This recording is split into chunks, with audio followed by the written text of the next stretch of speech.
Imagine, if you would, a world where there's no color. Everything's in black and white and shades of gray. Imagine a world where there's no weather. It's always the same temperature. There's no sun, no rain, no snow. A world where everything is flat. There are no mountains, no valleys, not even any hills, really. You go to school and you learn about science, you learn about agriculture, you learn about civics, but you don't learn any history.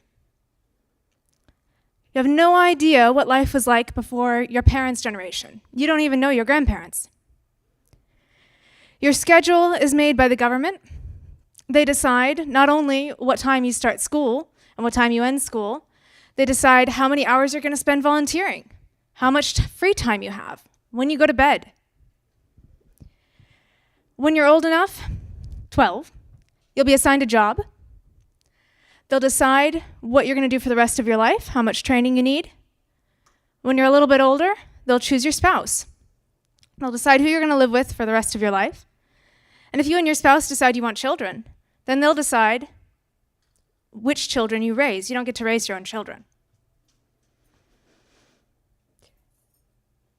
That life that I've just outlined is a life without a lot of choices. And the question that this invites us to ask ourselves is, can life like that, without choices, can it be meaningful? I know a lot of you guys are at points in your lives where you're facing a lot of those life choices. You're facing the choice about, what am I going to do for a job? Am I going to go on to further training or not? What is that going to look like if I do? And those choices can be stressful. But what if you didn't have them? The world that I outlined is the fictional world of The Giver. Has anybody read the book or seen the movie? Can I see a show of hands? About half. That's pretty good. For those who haven't, don't worry. You'll be able to follow along.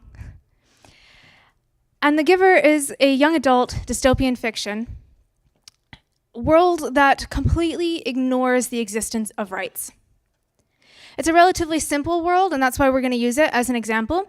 But there are lots of other dystopian worlds, especially in novels. Many of them have been adapted to movies. You could expand the range to talk about video games and other art forms if you want. But all of those worlds give us an opportunity to look at something, some kind of value that is potentially missing. I'll talk about some of those other worlds at the end, but like I said, for now we're going to focus on The Giver because it's a nice, clear example and a lot of you already know it.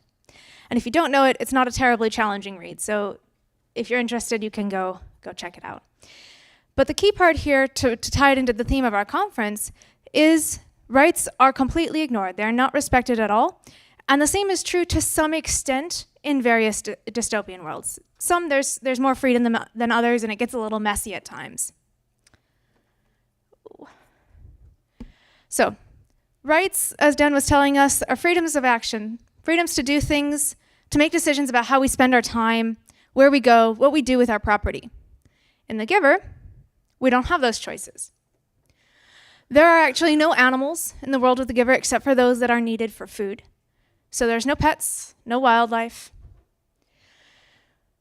There are no books or movies besides the rule books. You don't get to decide what you're going to watch on a Friday night. There's no music. You don't get to sing. We're going to have karaoke tonight. That's going to be a lot of fun. No karaoke in The Giver. There are no holidays except for just days off granted by the government. No Christmas, no birthdays, no Halloween. I know that's not celebrated everywhere. As I said before, no jobs, no choice of jobs or spouse, no ability to raise your own children, decide how many you have, no climate or geographic features. And what does this all come down to really? When we look at this all together as a whole, it means that individuals don't get to decide who they are. They don't get to develop personalities. Because what is a personality? It has to do with all of the things that we choose that make us who we are. And when you don't have those choices, you can see, hope you can see anyway, in the photos, some of the rules in The Giver. Wear your assigned clothes. Obey the curfew. Clothes are a great form of self-expression, right? I was talking to several people earlier about, the dress that I'm wearing, the clothes that they're wearing, the shoes they picked out. They're a great form of self-expression. You don't even have that. because there are no protections or respect for individual rights. And another aspect of that is if we don't have selves, we don't have personalities, we can't form really deep bonds with other people, because those bonds depend on those personalities, on the way we view the world fundamentally. We can't even really have deep emotions, because emotions come from our values, things that we've chosen. Of course, there's little irritations, you fall, scrape your knee, whatever. There are small things. But the big things you can't fully experience without having a large measure of choice. Now, I think Dan touched on briefly, it takes force to violate rights. And in the world of the giver, we don't see very much of that. In fact, in the book, there's no police force. In the movie, it only comes in briefly. So how do they enforce these rules? Well, there's the ceremony of release. Release to elsewhere is what it's called. And it's generally looked at as a positive thing. Somebody gets old, around 80, and they're released with a celebration of their life. If there's a twin, one gets sent to elsewhere. If there's a repeat offender, we're not able to rehabilitate them in our community, we release them to elsewhere. What we find out very dramatically is that release is a euphemism for lethal injection. So to keep their society on track, they are killing twins, underdeveloped children, repeat offenders, and the elderly. So that sounds pretty awful, right? Why would anyone do that? Why would you create that kind of a society where everything is literally gray and you have to kill people to keep things in line? Well, there are some apparent benefits. Some things that look like they might be worth it. Safety is a big one. There's almost no crime. How can there be when you kill people who break the rules 3 times? And everyone is taught from birth to follow the rules. There's just not a criminal culture. And along with that, there's low child mortality. Again, very few criminals. Also, the children are raised according to a very strict structure. Their nutrition is controlled for. Underdeveloped children are killed. So if you don't count that, very low child mortality. But what's the upshot of that for individuals? Parents don't have to go through the pain of losing a child, right? It's a very orderly and predictable society. You know what to expect. Things don't really change. They proceed exactly the same way. At the same age, each child gets certain kinds of clothing. They get their first bicycle. Everything is the same from one generation to the next, from one day to the next, from one year to the next. And all this is aimed at protecting people from themselves. Our main character, Jonas, in The Giver, he has this conversation at one point saying, well, it wouldn't really matter if you chose to wear one item of clothing or another. But what if people chose the wrong jobs? What if people chose the wrong spouses? We don't have drugs and alcohol in The Giver, but this is also a thing that sometimes people want to protect. People feel that we need to protect people from themselves because they could be addicted to drugs or to alcohol or something like that. So we need to protect people from themselves. We need to stop them from making the wrong choices. When people have choices, sometimes at least, they will make the wrong ones. The other side of this is the basic needs are all supplied. Everyone's food is taken care of. And in fact, they're very protective over this fact. Jonas, when he's a child, eager for snack time, I'm sure all of you have done this at some point, or most of you, you say, oh my God, I'm starving, right? I'm so hungry. And when he says it, and your parents maybe have rolled their eyes at you and been like, you are not starving, you're fine, right? Well, when Jonas said this, he's pulled off very seriously by his teachers and said, you are not starving. You have never been starving. You will never be starving. Nobody in the community is starving. Because they're very protective of these supposed benefits that come with their way of life. And there's no memory of pain. There's a sort of fantasy element to The Giver, which we haven't really touched on yet, which is when an individual dies, his or her memories are released into the community, and they are accessible to everyone as though they were everyone's memories, until they made everything the same. Because you can't have people remembering that there used to be music and holidays and color and birthdays. So they keep all of those memories. All those memories are stored by one person, the receiver of memories. Jonas, when he's 12, is assigned to be the new receiver of memories. The old receiver becomes the giver, hence the title of the book. the giver or the receiver holds all the memories of pain. Nobody else has any memory of serious pain. Again, of course, injuries happen, small things happen. They're given pain medication almost immediately, and they never have to deal with any serious, lasting trauma.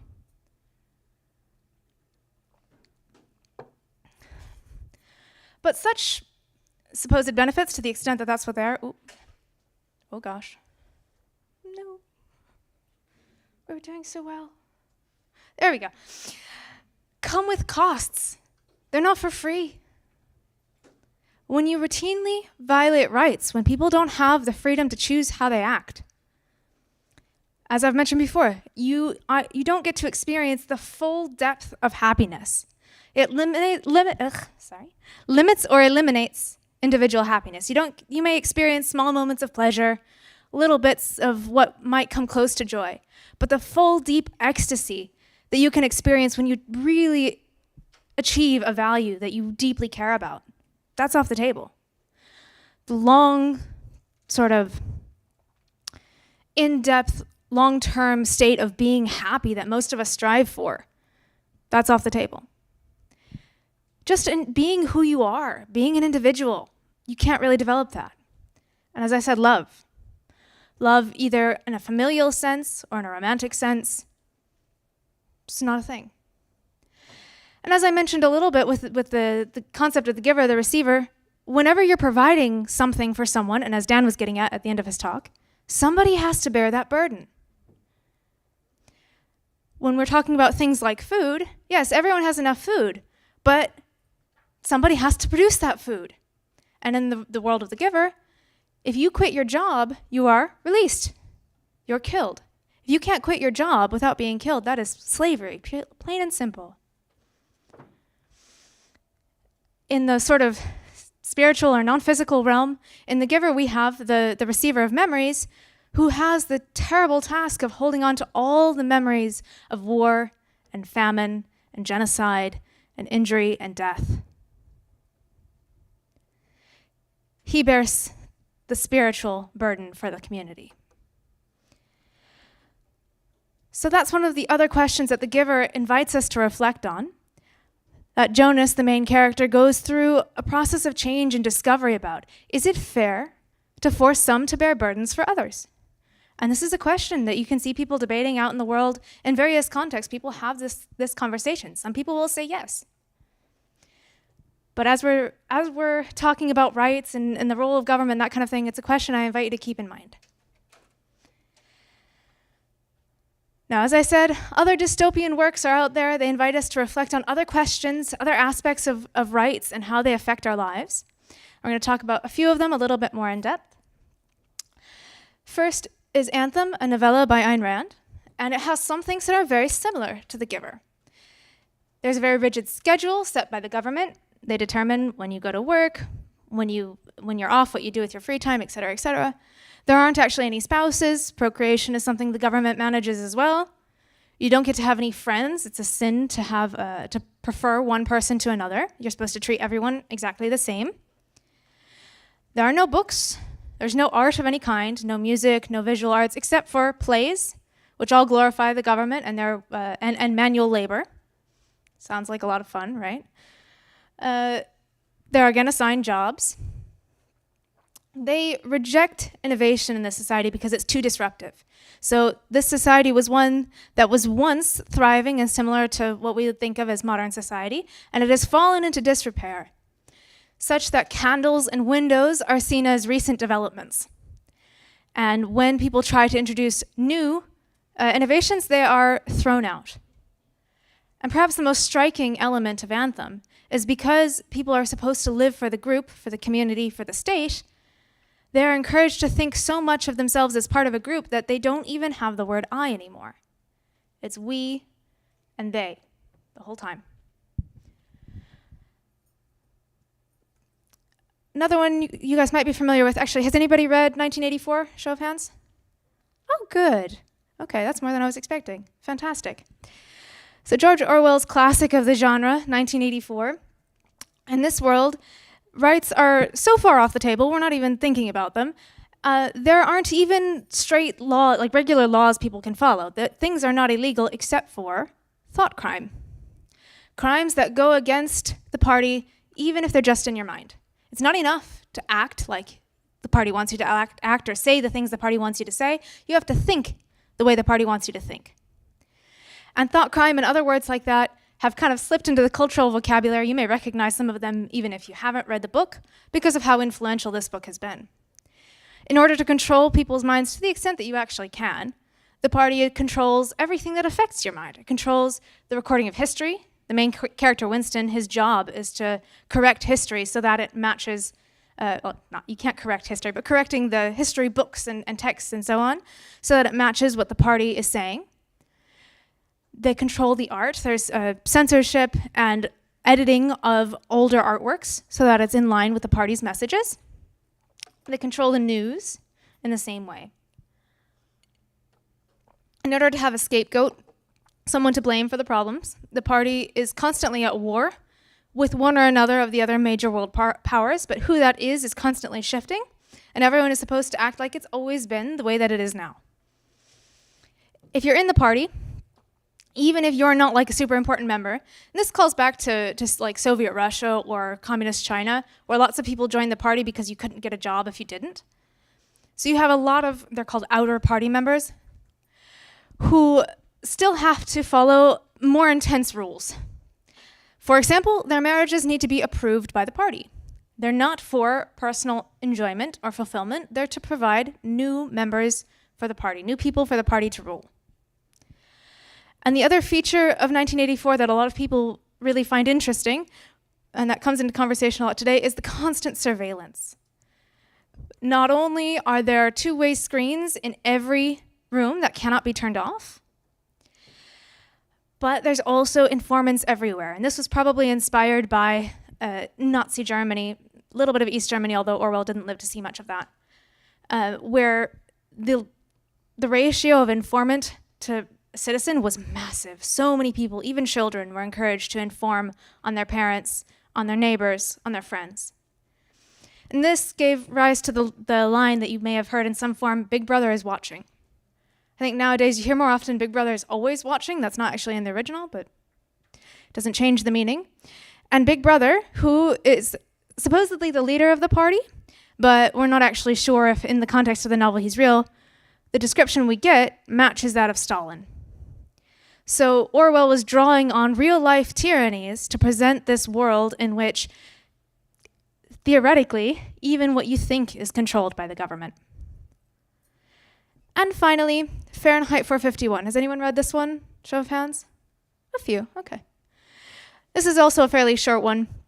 But Fahrenheit 451, which is named after the temperature at which paper burns, is a world in which firefighters don't start fires, or don't put out fires, they start them. And specifically, their main job is to burn books. So in this world, it's not surprising that there's no art left. Nobody studies art. Nobody produces art, not just literature, but any kind of art.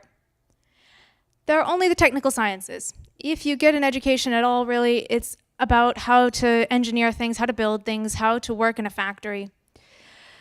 There's political censorship to the point that there's really only one view that's expressed and nothing else is around at all.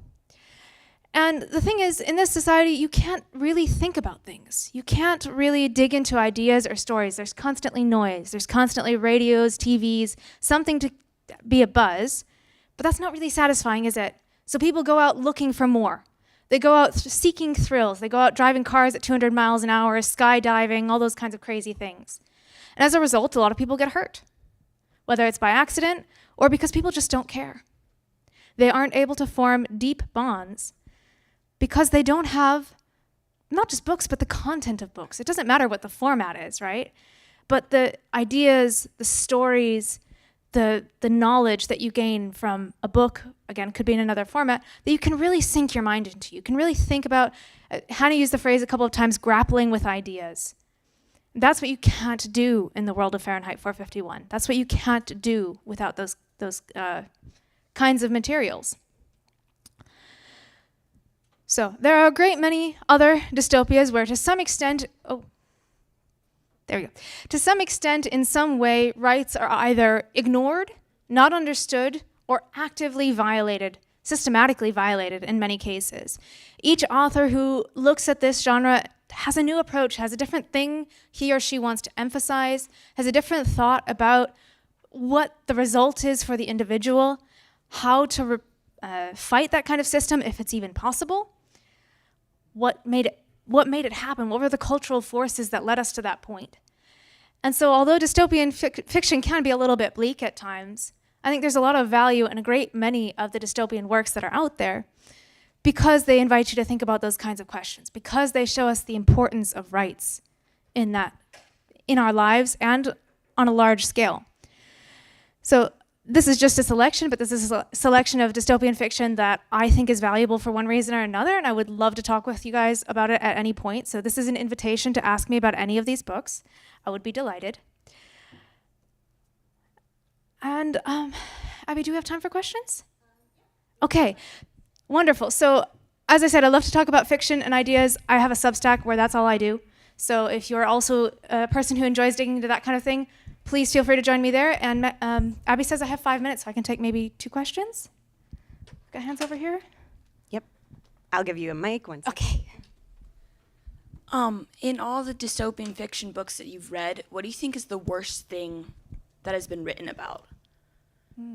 Like the worst topic? Yeah. Ooh. It's a really challenging question, but just off the top of my head, I'm going to go with in The Handmaid's Tale. They very actively destroy people's self-esteem. And in doing that, it destroys you so much on an individual level that you can't even conceive of not only of things being different, because many of people in that world still remember things being different, but you can't conceive of you deserving different. And self-esteem, I think, is so essential in so many ways. So I think The Handmaid's Tale is a really interesting look at the psychological effects of destroying self-esteem in order to enable tyranny. I think, Elisa? When you mentioned the whole thing about in George Orwell's 1984, like the constant shifting of, oh no, that's the bad people now. That really mimics reality. It mirrors reality nearly perfectly, and how certain people will scapegoat, like, these people are bad because, and then they'll do the same exact thing they did last time. Like how it went from, let's say, like, black people used to be like, oh, they can't go to this bathroom because no, they're predators and they're gonna go after you. And then it shifted to queer people where it's like, you can't go after those people because they're gonna do the same thing. It's like the argument always changes to the person they hate at the moment. It perfectly mimics reality. How do you feel about that? It's often said that dystopian novels are a warning. And it does sometimes feel like Orwell was very prescient in some ways, that he predicted a lot of things. But I think the novels that feel that way, and the nonfiction writing too that feels that way, it's because the author was getting at some deep fundamental truth, some principle that is true in all times and people will use over and over again. Having a scapegoat, someone to point to as the bad guy, whoever that is, gives you a reason to have more power, because you got to fight the bad guys. You got to protect people from the bad guys, right? So I definitely would say that scapegoating like that is a sort of red flag, and that Orwell knew perfectly well that that's what tyrannical regimes and individuals who are power lusters do. So yeah, I would say anytime something feels prescient, whether it's in fiction or nonfiction, it's probably because there's an important principle there that the author is getting at. Do we have time for one more? Yes, we have Okay, one we have a few more. questions over here. Well, thanks. Well, I have read and also watched the movies of the Hunger Games, and I always thought that there has been like a new conception of what it really represents, because I think, like as you say, that it's about like oppression and a regime, but some people have seen it as maybe like a socialist revolution at the end. Like they have I mean, I heard so many people saying that that's what it means at the end, and I don't think that. But what would you say to someone that says, for example, that about the Hunger Games and all the history? Interesting. I've not heard that take. I don't think that there's anything that's explicitly socialist in the Hunger Games. I think it's very democratic in terms of, at the end, the rebels who take over are supposed to be a very democratic system, and Katniss is concerned that they're not actually democratic enough, that the president who's been leading the rebels is herself a power luster. So there's sort of a warning there that the enemy of my enemy is not necessarily my friend, as the old saying goes. But I think I don't see anything explicitly socialist. That's very odd to me that would be the case. It is, so not everyone knows, there's a prequel now out to the Hunger Games, The Ballad of Songbirds and Snakes, which really goes into like the psychology of President Snow, which is fascinating. But it sets up very well how what you could see as like the capitalist capital is actually not capitalist at all. And everything has been, and it's been that way for a long time, that people have been taking advantage of their power, using force to keep things the way they are for decades. So it's gotten to the point that it's gotten not because of capitalism, but because people have been using power to control others, and it's been that way for a long time. I don't see anything explicitly socialist. That's very interesting. I'd have to talk to somebody who holds that view to flesh it out a bit more, but thank you. All right, thank you guys so much.